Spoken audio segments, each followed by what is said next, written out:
near the clock tower, Boots. It was Regent Cinema there.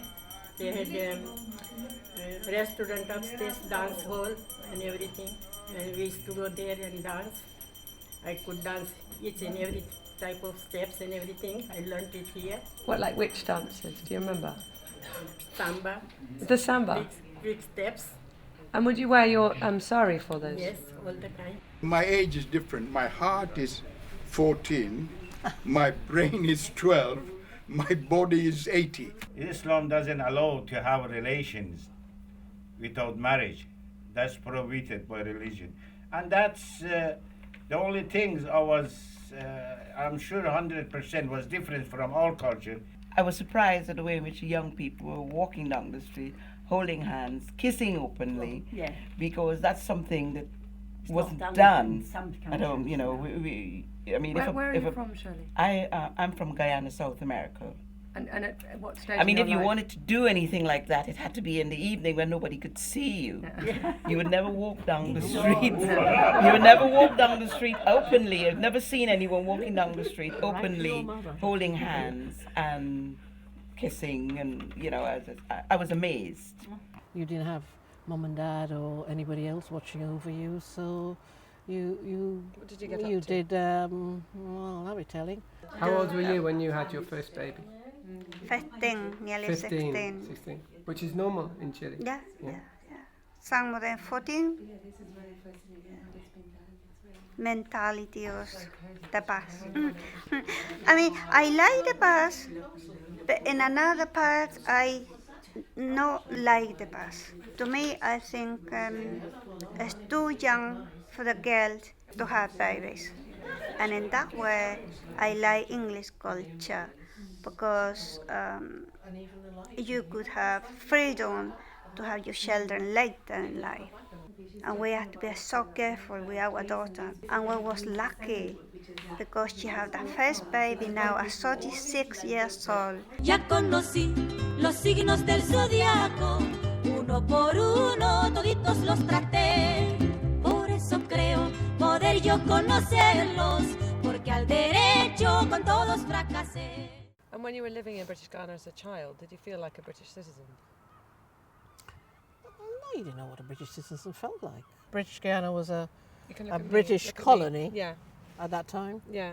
and I think it became independent in 1971, and we had to apply back again for citizenship. How did you feel about that when you'd been here for 10 years already? A lot of people were up in arms and said they're not going to do it, Yeah. and I still today know of people that hasn't done it. Really? Yeah, I felt that strongly, that why should we have to, we've come, we've worked, we've lived. If you're looking at black history and defining what black is, you could say that black history goes back to 4,500 years back from the Neolithic period, because those people were from North Africa who would have come over. And they lived in Whitehawk, the top of Whitehawk. So they were the first inhabitants of Brighton, I would say. Because I came here in 1954. Oh, goodness. I live in Brighton last 56 years. My goodness me. And we were the first Gujarati family in Brighton's history. Gosh. And also, when my daughter got married 44 years ago, it was the first Indian wedding in Brighton's history. And why did you come to Brighton? Because my daughter was living here, so I came to live closer to my daughter. I hated London, absolutely hated it. I said to my sister-in-law, who was living in Brighton, got married in Brighton, I said, I hate it, I'm not staying. So she decided to look for a house for me and brought up here. And the house I'm living in, which I bought, she's the one who looked around and got me accommodation. She's the one that introduced me to my wife.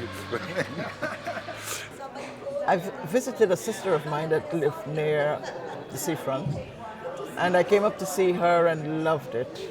And I thought, first opportunity, we must go down there to live. I found Brighton very interesting with the palace and so much to see and the lovely walks.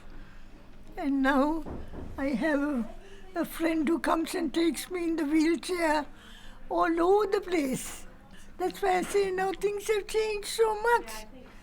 and nobody bothered whether you're colored or not. People are very kind, I must say.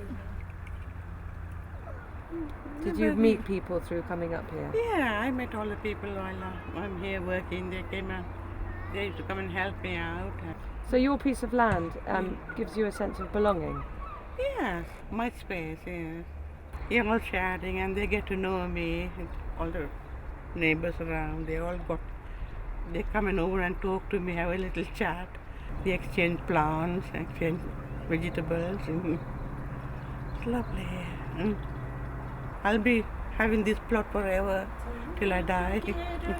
Mandave sahilari raja janak gir mandave avya mota mota boop avya mota mota boop raja janak gir mandave.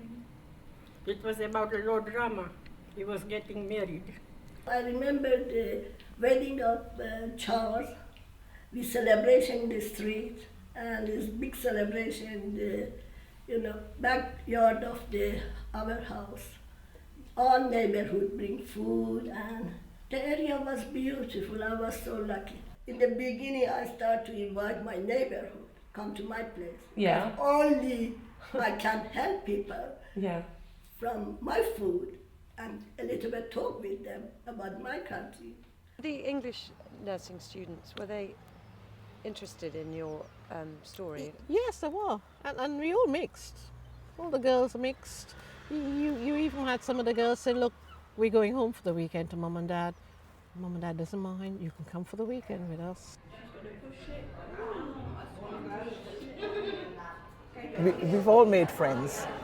Our opponents, ourselves, we've become very good friends. And had it not been for the butcher, I would not have known these people. So it's fantastic. It gets me out, give us something to do,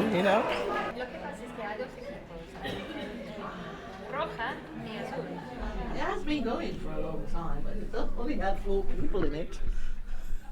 Look at it now. It's grown and grown and grown, isn't it?